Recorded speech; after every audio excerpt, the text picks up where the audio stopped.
नमस्कार, आप देख रहे हैं यूट्यूब चैनल जी गुरुजी। आज हम पढ़ेंगे कक्षा 8वीं विषय संस्कृत का सप्तदशः पाठ अर्थात पाठ 17 अंतरिक्ष ज्ञानम। अंतरिक्ष ज्ञान के बारे में पढ़े तो देखिए, अंतरिक्षम अनंतम असीमम चास्ति। अंतरिक्ष अनंत और असीम है। चास्ति का अर्थ होता है च धन अस्ति। अस्मिन अनंते अंतरिक्षे अनंतानि नक्षत्राणि संति। इस अनंत अंतरिक्ष में अनंत तारागण हैं। नक्षत्राणि मतलब तारागण, संति मतलब है बहुवचन। यथा जैसे पुच्छल तारा, ग्रहा उपग्रहा आदित्याः चंद्रमाः सप्तर्षयः ध्रुव प्रभृतयः। जिस प्रकार या जैसे कि पुच्छल तारा, ग्रह उपग्रह, आदित्य मतलब सूर्य, चंद्रमा, सप्तर्षि और ध्रुव तारा आदि। अस्मिन् सौरमंडले एकः आदित्यः अष्टग्रहाः अनेके उपग्रहाः च सन्ति। इस सौरमंडल में एक सूर्य, आदित्य मतलब सूर्य, अष्टग्रह मतलब अष्ट ग्रह और अनेक उपग्रह हैं।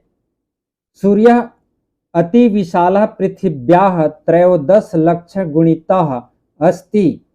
सूर्य अत्यधिक विशाल है। अति विशाल मतलब अत्यधिक विशाल है या बड़ा है, जो पृथ्वी से 13 मतलब 13, लक्ष मतलब लाख, गुणिता मतलब गुना बड़ा है। तो सूर्य अत्यधिक विशाल है, पृथ्वी से 13 लाख गुना बड़ा है। 63 लक्ष अधिक 9 कोटि मील परिमिते दूरे स्थिता अस्ति। यह पृथ्वी से 9 करोड़ 30 लाख मील दूर स्थित हैं। चंद्रो अपि सूर्य इव दृश्यते। चंद्रमा भी सूर्य के समान दिखाई देता है। इव मतलब समान या की तरह। परम अयम पृथिव्याः अपि लघु अस्ति। परंतु यह पृथ्वी से छोटा है। चंद्रमा पृथ्वीतः लक्षद्वय मील परिमिते दूरे वसति। चंद्रमा पृथ्वी से 2 लाख, लक्षद्वय मतलब 2 लाख मील दूर में है। सर्वेषु नक्षत्रेषु एकः अयमेव धरायाः समीपवर्ती अस्ति। सभी नक्षत्रों में यह एक धरती के समीप है। समीपवर्ती अस्ति मतलब समीप है या नजदीक है। अयम पृथ्वीं परितः 28तमे दिवसे परिक्रमां पूरयति। यह पृथ्वी के चारों ओर 28 दिन में, अष्टविंशति मतलब अष्ट मतलब 8, विंशति मतलब 20, 8 धन 20 बराबर 28 दिन में परिक्रमा पूरी करती है।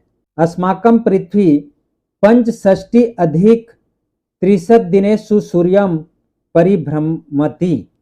हमारा पृथ्वी, अस्माकं पृथ्वी मतलब हमारा पृथ्वी, पंचषष्टि अधिक 63 अर्थात 365। तो हमारा पृथ्वी 365 दिनों में सूर्य की परिक्रमा पूरी करती है। परिभ्रमति मतलब पूरी करती है। आकाशे सहस्त्रम धूमकेतवः अनेकाः उल्काः अपि प्राप्यन्ते।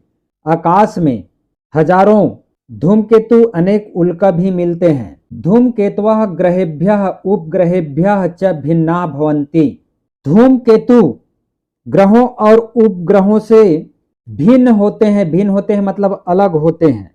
अस्य पुच्छम अति विशालम स्वल्पेनैव वाष्पेन निर्मितम भवति। इसकी पूंछ बड़ी विशाल, अति विशालम मतलब बड़ी विशाल और वाष्प से बनी होती हैं। वाष्पेन निर्मितम, वाष्प से बनी होती हैं। धूमकेतु सौरमंडलस्य बहिरे इतस्ततः परिभ्रमति। धूमकेतु सौरमंडल से बाहर ही इधर उधर घूमता है। इतस्ततः मतलब इतः धन ततः, इधर उधर, परिभ्रमति मतलब घूमता है।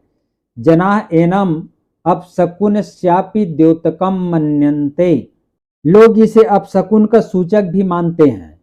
द्योतकम मतलब सूचक, मन्यन्ते मतलब मानते हैं। उल्काः आकारे अत्यंत लघुभ्यः सन्ति। उल्काएं आकार में अत्यंत छोटी होती हैं। लघुभ्यः मतलब यहाँ पर लघु मतलब छोटा। गहने तमीरे निर्मले गगने शकलम नभः विभाज्यन तीव्रेन वेगेन उल्कापिंडः दूरम गत्वा लुप्तो भवति। गहने तिमिरे मतलब होता है, तिमिर मतलब अंधकार, गहने मतलब घोर या घने अंधकार में। निर्मल मतलब होता है स्वच्छ, गगने मतलब आकाश, स्वच्छ आकाश में।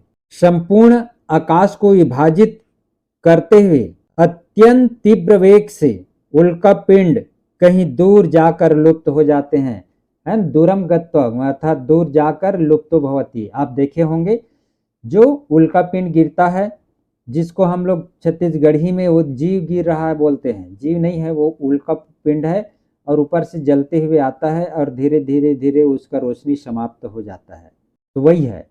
ऐसा सामाजिक मान्यता अस्ति यत् उल्कापिंडस्य पतनात् धरायाः विनाशः भवति। यह सामाजिक मान्यता है कि उल्कापिंडों के गिरने से, पतनात् मतलब गिरने से, धरती का विनाश होता है। धरायाः मतलब धरती, विनाशः भवति विनाश होता है। अतः जनाः पंच पुष्पानां नामोच्चारणेन अशुभ निवारणम कुर्वन्ति। इसलिए लोग 5 पुष्पों के नाम लेकर अशुभ का निवारण करते हैं। पांच पुष्पों अर्थात किसी भी 5 फूलों का नाम लेकर के अशुभ का निवारण करते हैं। जो जानते हैं वो लोग, नहीं जानते हैं वो लोग तो आजकल क्या विष मांगते हैं। विष मतलब कोई भी मनोरथ है, इच्छा। आधुनिक वैज्ञानिका बुध, शुक्र, पृथ्वी, मंगल, बृहस्पति, शनि, यूरेनस, अरुण, नेपच्यून, वरुण इति 8 ग्रहान वर्णयन्ति। आधुनिक वैज्ञानिक बुध, शुक्र, पृथ्वी, मंगल, बृहस्पति, शनि, यूरेनस को अरुण बोलते हैं, नेपच्यून को वरुण बोलते हैं। इस प्रकार 8 ग्रहान, इस प्रकार 8 ग्रहों का वर्णन करते हैं। चंद्र पृथ्व्यो ग्रह इति कथ्यते।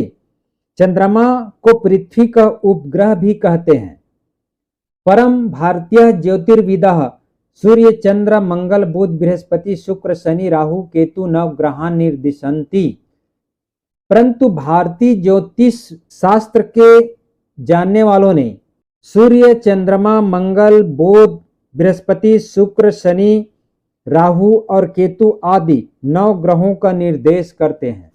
इसीलिए आप लोग देखते होंगे कि जहां धार्मिक कार्य होता है, हवन पूजन, उसमें नवग्रह की पूजा की जाती है। यद्यपि अंतरिक्ष विषयकानि अनेकानि तथ्यानि वैज्ञानिकाैः घोषित कृतानि, तथापि यद्यपि ते अधिकाधिकं ज्ञातुं प्रयत्नशीलाः एव सन्ति। यद्यपि अंतरिक्ष के विषय में अनेक तथ्यों की घोषणा वैज्ञानिकों द्वारा किए गए हैं, फिर भी अद्यापि, अद्य धनपि, अद्य मतलब आज, अपि मतलब भी, आज भी अधिक से अधिक जानने के लिए वैज्ञानिक प्रयास कर रहे हैं। प्रयत्नशीला है संति मतलब प्रयास कर रहे हैं। अंतरिक्ष विज्ञानम अति रोचकम अस्ति। अंतरिक्ष विज्ञान बहुत ही आनंददायक है या रोचक हैं। अस्माभि विषयो अयम ज्ञातव्य। हमें भी इसके विषय में जानना चाहिए। ज्ञातव्य मतलब जानना चाहिए। ज्ञा धातु तबियत प्रत्यय चाहिए अर्थ में। तो इस प्रकार अंतरिक्ष ज्ञानम पाठ का अनुवाद समाप्त होता है। अब देखते हैं प्रश्नोत्तर। तो पहला है, नीचे लिखे प्रश्नों के उत्तर संस्कृत में दीजिए। नीचे लिखे प्रश्नों के उत्तर संस्कृत में लिखना है। पहला है, सौर मंडले कति ग्रहा सन्ति। सौर मंडल में कितने ग्रह है? तो इसका उत्तर है सौर मंडले 9 ग्रहा सन्ति। सौर मंडल में 9 ग्रह हैं। दूसरा है, पृथ्वीतः कति गुणितः विस्तृतः अस्ति। सूर्य पृथ्वी से कितना गुना बड़ा है? तो इसका उत्तर है सूर्य पृथ्वीतः 13 लक्ष गुणितः विस्तृतः अस्ति। अर्थात सूर्य पृथ्वी से 13 लाख गुना बड़ा है। तीसरा है, धरायाः समीपवर्ती नक्षत्रम किम अस्ति। पृथ्वी के समीप कौन सा नक्षत्र है? तो इसका उत्तर है धरायाः समीपवर्ती नक्षत्रम चंद्रमा अस्ति। अर्थात पृथ्वी के पास चंद्रमा है। चौथा है, चंद्रः धरायाः परिक्रमां कति दिनेषु पूरयति। अर्थात चंद्रमा पृथ्वी की परिक्रमा कितने दिनों में पूरी करती है? तो इसका उत्तर है चंद्रः धरायाः परिक्रमां 28तमे दिनेषु पूरयति। अर्थात चंद्रमा पृथ्वी की परिक्रमा 28 दिन में पूरी करती है। दूसरा है, निम्नलिखित संख्यावाची शब्दों से रिक्त स्थान की पूर्ति कीजिए। यहाँ पर संख्यावाची शब्द दिया हुआ है इसकी पूर्ति करना है। तो पहला है सौरमंडले खाली स्थान आदित्य आसीत्, तो एक आएगा यहाँ पर, सौरमंडल में एक सूर्य था। दूसरा है गगने खाली स्थान धूमकेतुः सन्ति, तो यहाँ पर सहस्त्रम आएगा, गगन में सहस्त्र धूमकेतु है, सहस्त्रम। तीसरा है सौरमंडले खाली स्थान उपग्रह सन्ति, तो यहाँ पर आएगा अंष्टविस्ति। फिर चौथा है ग्रह खाली स्थान सन्ति, तो यहाँ पर 9 आएगा, ग्रहों की संख्या 9 है।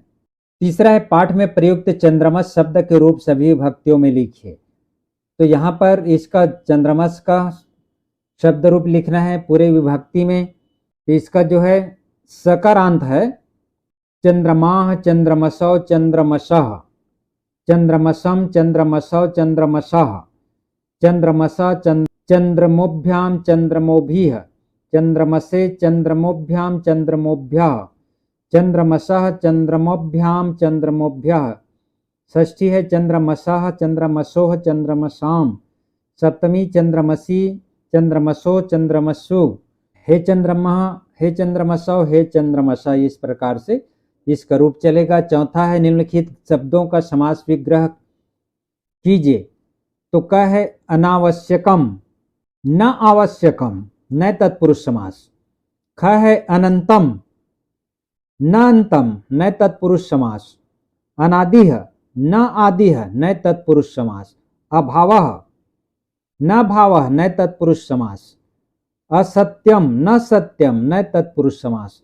इसमें न तत्पुरुष समास है पूरे। इस प्रकार से आपका ये पाठ समाप्त होता है। तो वीडियो को देखते रहिए, लाइक एवं सब्सक्राइब जरूर कीजिएगा। धन्यवाद।